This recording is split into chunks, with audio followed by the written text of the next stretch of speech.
말씀의 뜻을 온전히 분별하고 주의 뜻에 순종할 수 있는 저희들 되게 하시사, 헌신이 내 생각으로 임의로 행하는 헌신이 아니라 하나님의 뜻을 따라 순종함으로 행하는 바른 헌신 되게 해 주옵소서. 함께 하시고 지혜를 허락하시기를 예수님의 이름으로 기도드리옵나이다. 아멘.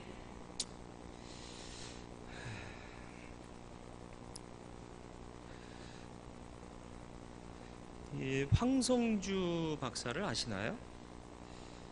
그 사람 누구지? 별로 안 친한데, 그죠? 황성주 박사는 이롬 생식인가요?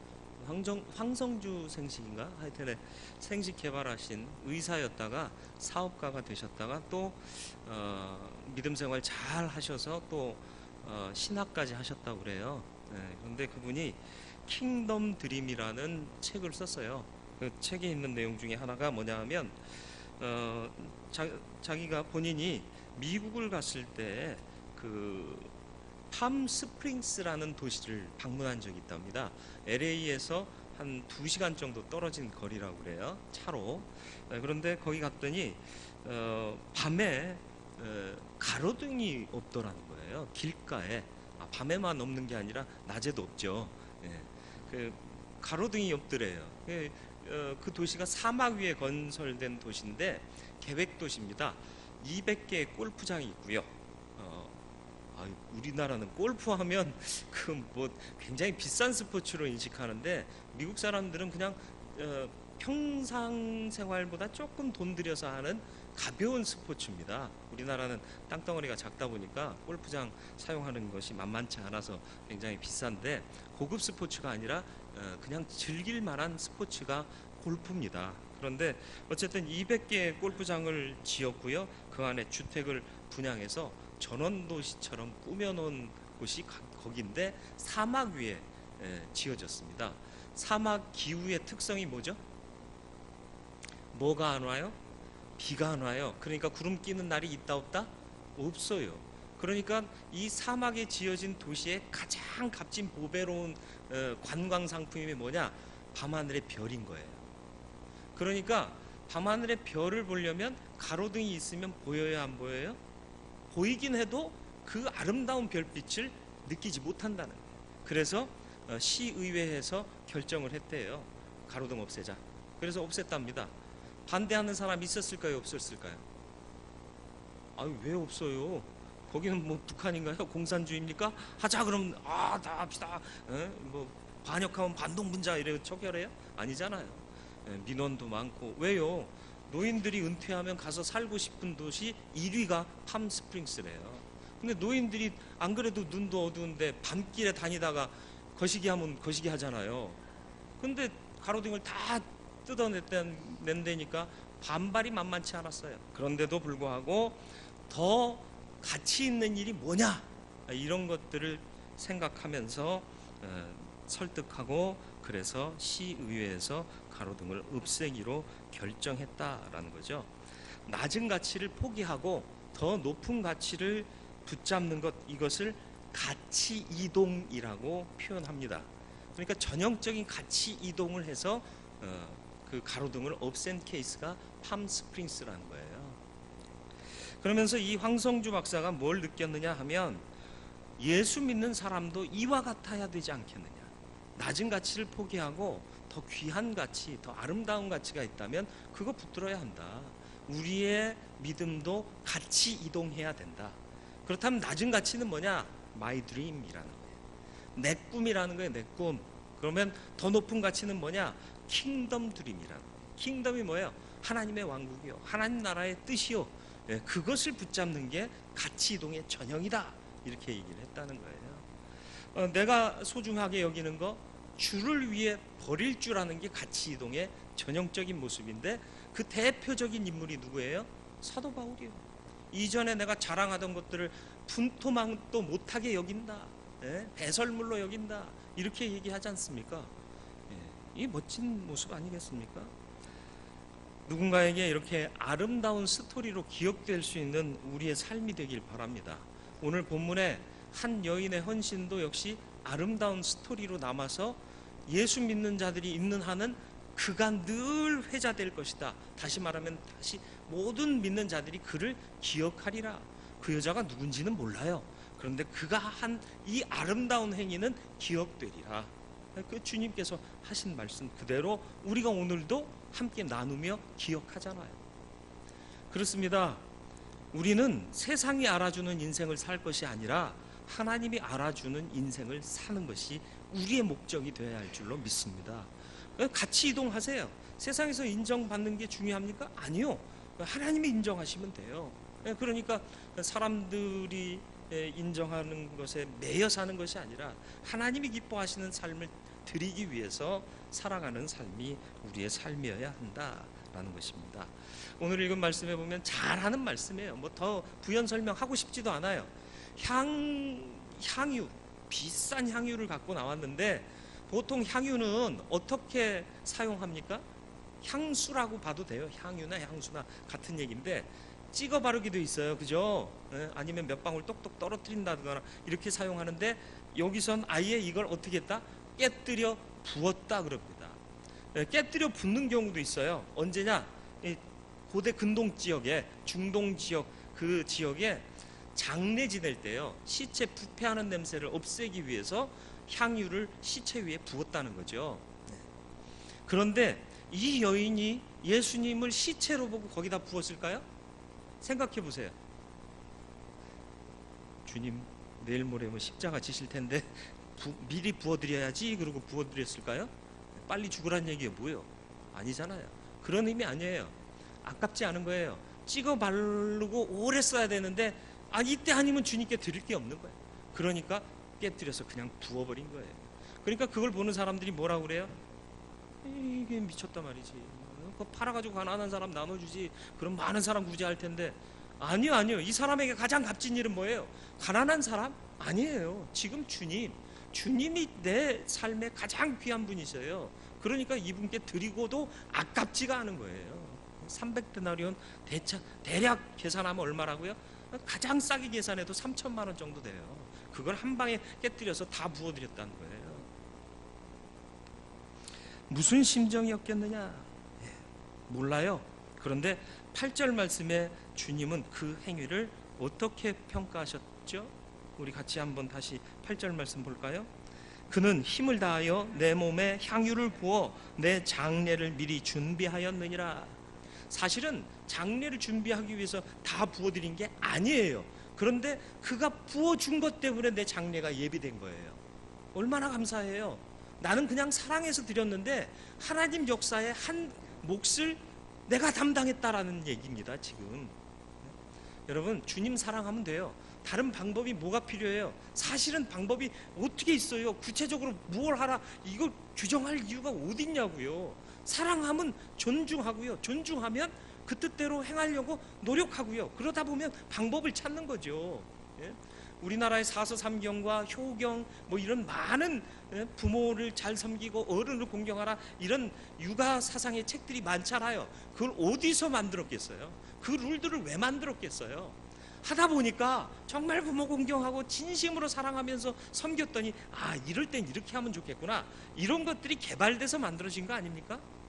율법이 뭐예요? 역시 마찬가지입니다. 하나님께 뭘 더 좋은 것을 드릴까 고민하다 보니까 이렇게 하면 좋겠다. 하나님께서 이걸 원하시는구나. 만들어진 게 율법 조항이에요. 그런데 그게 탄력적이지 못해요. 그러면 이건 죽은 법이 되는 겁니다.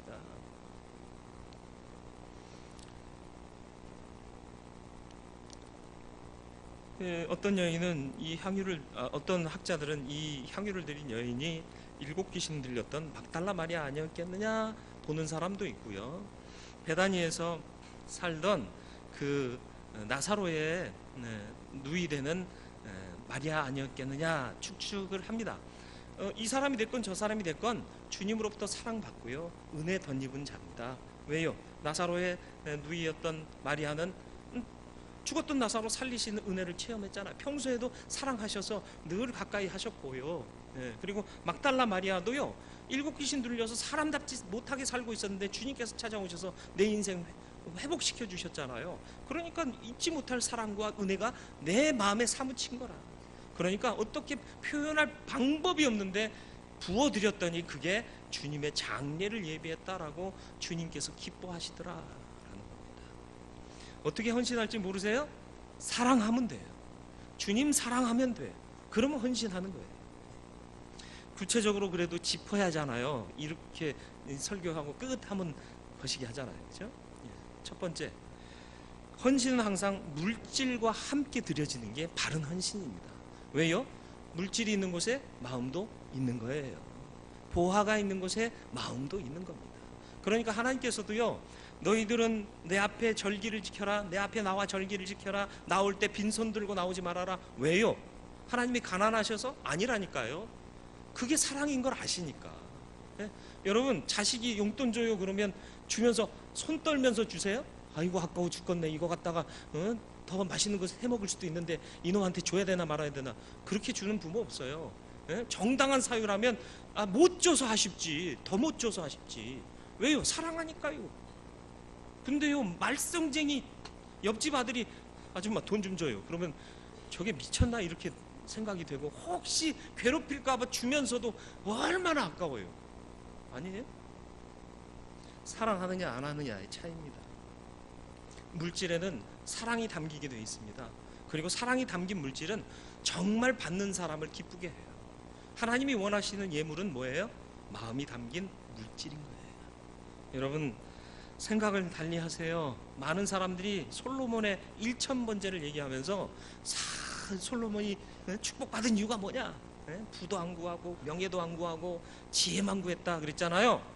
여러분이 왕이 됐으면 부 구하시겠어요? 명예 구하시겠어요? 이미 그 나라의 최고인데 명예가 뭔 더 필요해요? 물론 욕심이 넘쳐나는 인간이라면 더 큰 제국을 이루게 해주십시오 하고 구할 수도 있었을 거예요. 왕이 됐어요. 왕이 가난해요? 부유해요? 먹을 만큼이 아니라 먹고도 남아요. 예. 그런 부가 있는데 내가 부를 더 구하면 나쁜 놈이잖아요. 그냥 솔로몬은 마땅히 구할 걸 구한 거예요. 근데 우리는 상황이 어때요? 우리가 왕이 아니잖아. 그러니까 다 구하세요. 이단 같아요? 제가 이단인 것 같아요?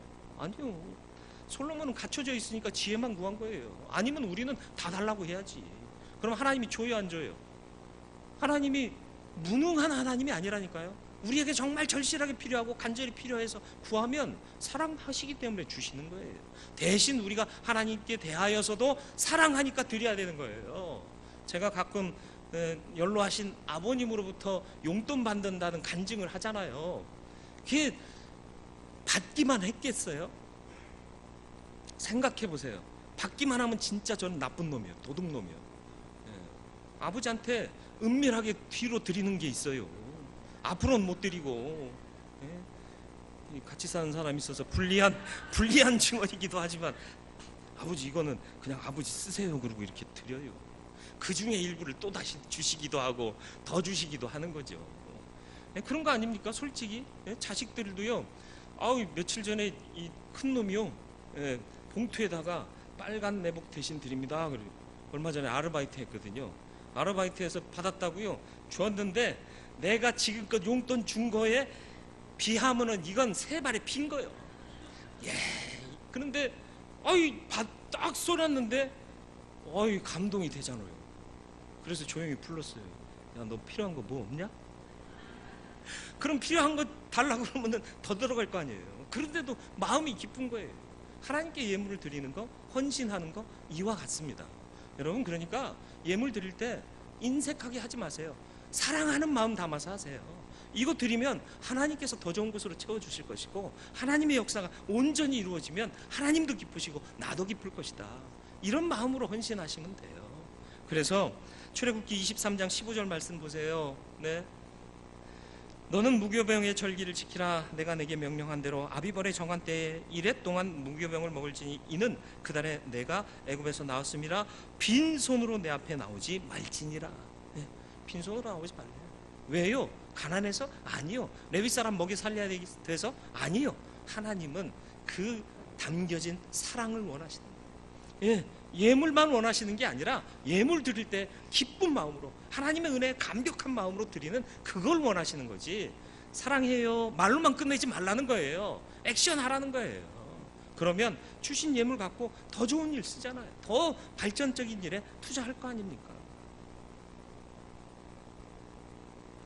엘리야의 얘기도 아시나요? 사르밧 과부를 찾아갔을 때 무엇을 요구해요? 밀가루 한 줌 있어요. 아들이랑 같이 해 먹고 죽으려고 그랬어요. 먹고 죽으나 안 먹고 죽으나 비슷하긴 하지만 그래도 죽음을 앞에 뒀는데 이거라도 먹고 죽어야겠다는 마음 안 들어요? 근데 엘리야가 뭘 요구해요? 그걸로 떡 만들어서 놔달래요. 환장하지요. 미치겠어요. 근데 달래요. 그러니까 또 이 사람은 순진하게 해서 드리네. 그랬더니 결과가 뭐예요? 흉년이 끝날 때까지 기름병이 마르지 않고 밀가통이 비지 않았단 말이에요. 이 축복이 그냥 오는 게 아닙니다. 하나님 먼저 생각하고 그래요 주님께서 받으셔야죠 하는 마음으로, 순전한 마음으로 드리면 주님께서 채우고 넘치도록 채워주신다라는 사실입니다.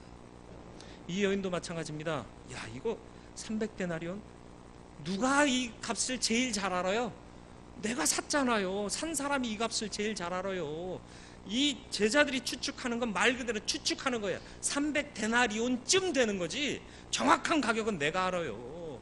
내가 얼마나 이거를 얻기 위해서 피땀 흘려서 샀는데 피 같은 거 아니에요. 그런데 한 방에 부어드렸다는 건 뭐죠? 그만큼 주님을 사랑하는 마음입니다. 주님이 그걸 보신 거예요. 그러니까 그 모습을 보시고 뭐라고 말씀하셨다고요? 믿는 자들이 있는 한 그를 기억할 것이다. 두 번째는 온전한 헌신은 타이밍입니다. 물질과 함께 드리기도 해야 되지만 적절한 타이밍을 맞춰야 돼요. 지나간 다음에 해봐야 그건 아무 의미 없어요. 네. 우리끼리도 그렇잖아요. 생일 전에 축하해요 그럼 기분 좋잖아요. 생일 지났는데 축하해요 뭘요? 아, 엊그제 생일이셨잖아요. 아, 나도 잊어먹어요 생일 지나면.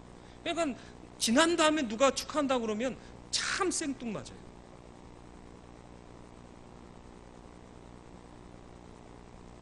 교육자 수련회를 갔어요. 아니, 교육자 수련회를 갔는데 어떤 목사님이 와가지고 목사님 축하드린대요. 그래서 뭐가요? 그랬더니 다윗 목사님 부임하셨잖아요. 제가 다윗 목사 된 지가 몇 년 지났어요. 4년이 돼요. 아, 나 황당해가지고 그냥 그 자리에서 기절할 뻔했네. 아, 난 깜짝 놀랐어요. 어디 새로 난 다윗 목사로 부임하는 줄 알았어요. 아, 그래가지고 어이가 없어가지고 참 하나님이 은혜를 주시는데 그런 사람을 만나서 은혜 받게 하시더만요. 이 설교거리를 주셨잖아요, 그죠?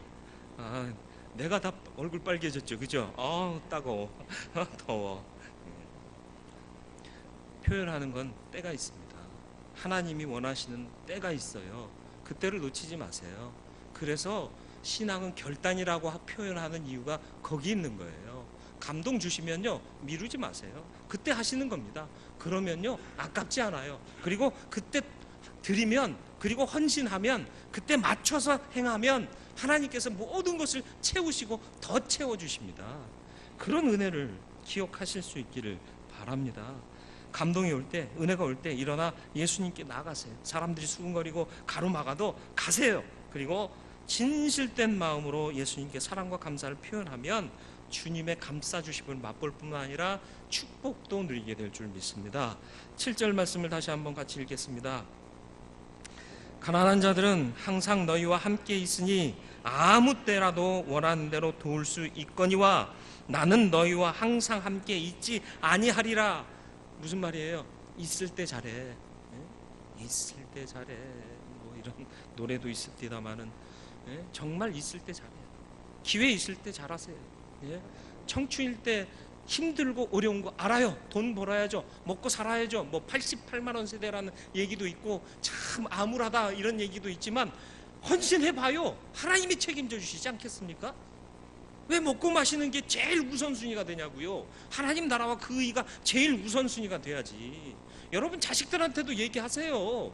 너 정신 차려 임마. 하나님이 너를 먹이고 입히는 거지 임마. 네가 열심히 한다고 먹이고 입혀질 것 같으냐? 수고의 떡을 먹으면 허사가 될 수 있어요. 그런 헛된 인생 살지 마시고 의미 있는 인생 살으라는 거예요. 여러분 조금 더 늙기 전에 선교도 다녀오세요. 다녀와 보세요. 아니 갔다 온 사람들 얘기 못 들었어요? 간증 못 들었어요? 엄청난 도전이요. 아까워요? 그깟은 아니에요. 진짜 이건 잘못 나온 거예요. 예, 비용은 좀 비싸긴 해요. 우리 같은 사람 서민들은, 그죠? 근데 하면 아깝다는 생각 안 들잖아요. 다녀오면 주신 기쁨과 은혜가 더 크잖아요. 이것 때문에 우리가 살아가는 거 아닙니까? 너무 많아가지고 전세기 예약해야 되는 거 아닌가 모르겠네. 그러지 않을 줄로 믿고 말씀드리는 거예요. 그런데 은혜 받을 기회가 있으면 참여하세요. 이번에 또 기도원 용사학교도 여러분을 배려해서 주일 걸쳐서 3월 1일 휴일 걸쳐서 이렇게 진행이 돼요. 주일 월화 2박 3일 되는데, 주일은 여기서 출발하면 오후 시간 그냥 다 가는 거예요. 개회 예배 정도 하면 끝나요. 그리고 나서 이틀 딱 열심히 배우고 오시면 은혜가 충만하게 될 줄로 믿습니다. 그리고 우리 교회는 정말 좋잖아요. 다른 교회는요 반만이라도 내고 가 그러는데, 우리 교회는 가시기만 하면 전액장학금이요. 언제 한번 전액장학금 타보신 적 있으세요? 아니, 너무 무시했나요? 저도 타본 적이 없어서 드리는 말씀이에요. 저도 일부 장학금만 타봤지 전액장학금은 못 탔어요. 탄 적이 있나? 타이밍입니다. 부르실 때, 은혜 주실 때, 기회 주실 때 그 기회를 놓치지 마세요. 마지막으로 사람의 평가는 극복하세요. 무시하라는 게 아닙니다. 사람들은 말이 너무 많아요. 생각이 너무 많아요. 그리고 그 많은 생각, 많은 말이 다 달라요. 이 사람은 아유 좋아라 그러는데 뭘 저런 걸 했대, 이런 사람 많아요. 안 그렇습니까? 교회에서도요 뭐 하나 하면 아 잘하셨어요 그러는 사람 있는가 하면 아 도대체 왜 그러시는 거예요 하고 막 눈에 불을 켜요. 눈에 불 켜지는 거 보신 적 있으세요? 무서워요. 제발 그러지 마세요. 온유하고 겸손하게 사세요. 예수가 그렇게 사셨잖아요. 대신 악한 놈들을 대하여서는 눈에 불을 켜고 채찍을 만들고 상을 뒤집어 엎어야지. 근데 왜 교회에서 그런 짓을 하냐고. 물론 우리 교회는 그런 사람 없어요 라고 얘기해야 되는 거 아시죠? 제발 그러지 마세요. 그러나 더 중요한 것은 내가 행할 때 사람의 평가 극복해야 되는 거예요. 무시하라는 얘기가 아니지만 극복은 해야 돼요. 왜? 말씀드렸듯이 사람의 판단력은 부정확해요. 불완전해요. 부족해요. 완전하신 하나님께서 판단하심에 맡기고 가야 되는 게 헌신이다라는 겁니다. 생각이 똑같을 수 없어요. 무시하라는 것이 아니고 보다 더 완전하신 하나님 평가에 칭찬 듣는 자가 되기를 소망하며 살아가야 한다라는 것입니다. 갈라디아서 1장 10절로 11절 말씀을 우리 같이 한번 읽어보겠습니다.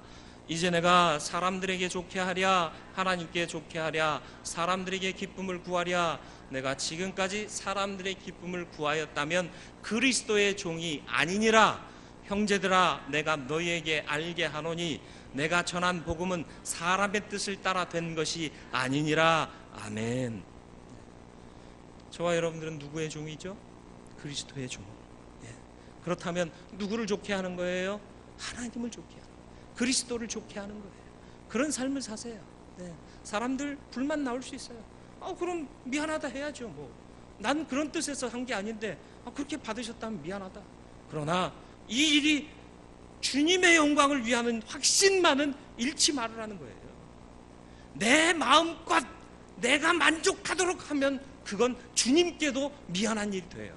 그러나 주님의 영광을 위하는 일이었다면 그것은 사람 평가를 극복하고라도 기뻐해야 하고 기쁜 마음으로 또다시 헌신해야 될 일이라는 것을 잊지 마세요.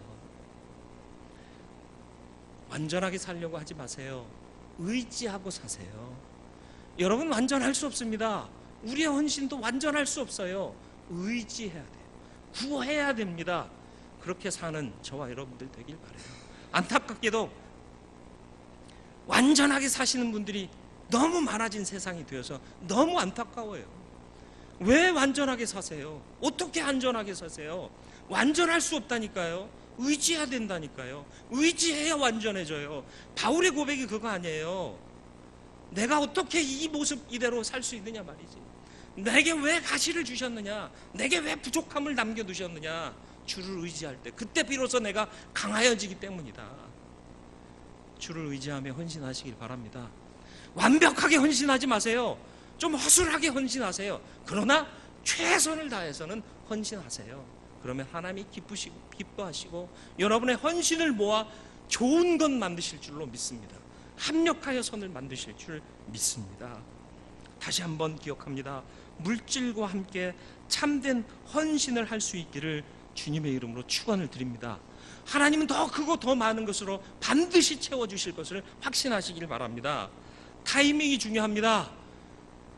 주님께서 기회 주실 때 결단하고 나가고 헌신하시길 바랍니다. 때를 놓치는 헌신은 의미 없는 헌신이에요. 때를 놓치지 않는 헌신자가 되시기를 바랍니다. 세 번째로 사람의 평가 극복합시다. 사람의 평가를 무시하는 것이 아니라 보다 완전하신 하나님의 평가에 내 삶을 의지하는 자가 되어야 한다라는 것입니다. 그래서 여러분의 헌신이 하나님을 기쁘시게 하고 하늘나라를 확장하는 온전함에 쓰여지는 향기로운 헌신 되기를 주님의 이름으로 축원을 드립니다. 거룩하고 자비로우신 아버지 하나님, 부족한 인생들 직분 주시고 또 사명 주셔서 많은 일들을 맡겨 주셨습니다. 헌신 예배 드립니다. 우리의 헌신이 아니라 하나님께 드리는 헌신입니다. 완벽한 헌신이 아니라 부족하지만 주의 영광을 구하는 헌신을 드리게 해 주옵소서. 있어야 할 사람들이 보이지 않아 안타깝습니다. 주여, 저들의 마음도 감동하여 주옵시고 하나님의 은혜 안에 서게 하여 주시어서 우리 교회가 정말 하나님의 영광만을 구하며 함께 합력하여 선을 이루는 아름다운 믿음의 공동체 되게 하여 주시옵소서. 이 시간 또 맡은 사명 감당케 하시고 한 마음으로 충성되게 해 주시옵소서. 기도하며 예물 드린 우리 장로님 영광 받아 주시고 하나님께서 온전한 은혜를 더하여 주옵소서. 주께서 축복하시고 우리 모두를 붙잡아 주시기를 예수 그리스도의 이름으로 기도드리옵나이다. 아멘.